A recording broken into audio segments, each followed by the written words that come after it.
Welcome to the telling of Rosie Revere, Engineer, by Andrea Beatty and illustrated by David Roberts.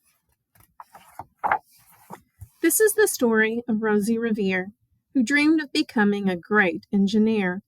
In Lila Greer's classroom at Blue River Creek, young Rosie sat shyly, not daring to speak. But when no one saw her, she peeked in the trash for treasures to add to her engineer's stash. And late at night, Rosie rolled up her sleeves and built in her hideaway under the eaves. Alone in her attic, the moon high above, dear Rosie made gadgets and gizmos she loved.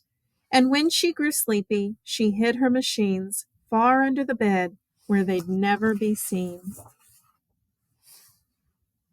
When Rosie was young, she had not been so shy. She worked with her hair swooping over one eye and made fine inventions for uncles and aunts, a hot dog dispenser and helium pants. The uncle she loved most was zookeeper Fred. She made him a hat to keep snakes off his head, from parts of a fan and some cheddar cheese spray, which everyone knows keeps the pythons away. And when it was finished, young Rosie was proud. But Fred slapped his knee and he chuckled out loud. He laughed till he wheezed and his eyes filled with tears, all to the horror of Rosie Revere, who stood there embarrassed, perplexed, and dismayed. She looked at the cheese hat and then looked away. "I love it," Fred hooted. "Oh, truly I do." But Rosie Revere knew that could not be true. She stuck the cheese hat on the back of her shelf, and after that day, kept her dreams to herself. And that's how it went until one autumn day, her oldest relation showed up for a stay. Her great-great-aunt Rose was a true dynamo who'd worked building airplanes a long time ago.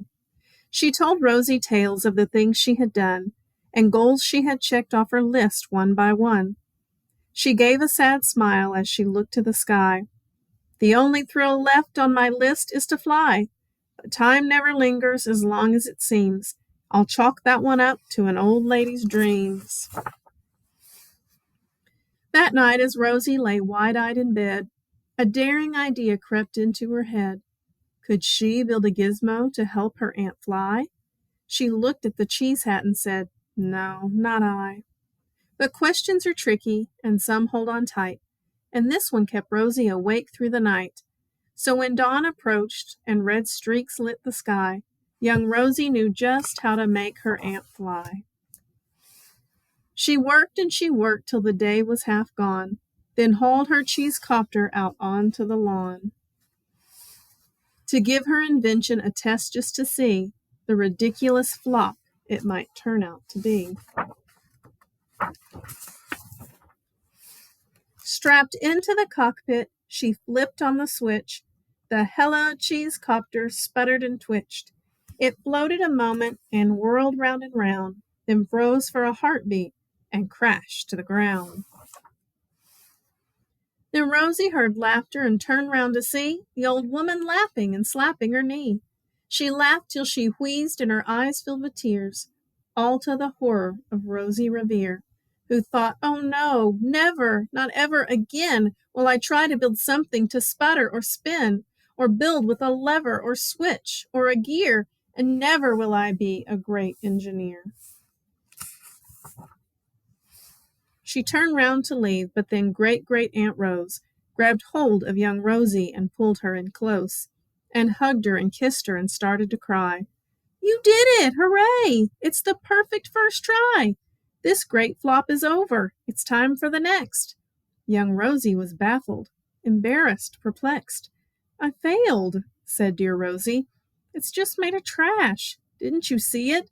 The cheese copter crashed."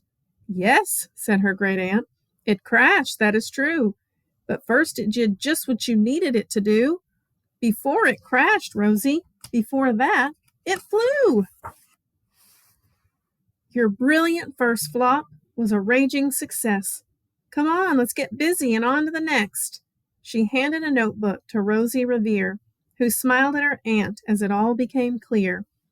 Life might have its failures, but this was not it. The only true failure can come if you quit. They worked till the sun sneaked away to its bed. Aunt Rose tied her headscarf around Rosie's head and sent her to sleep with a smile ear to ear, to dream the bold dreams of a great engineer. At Blue River Creek, all the kids in grade 2 build gizmos and gadgets and doohickeys too. With each perfect failure, they all stand and cheer, but none quite as proudly as Rosie Revere. The end.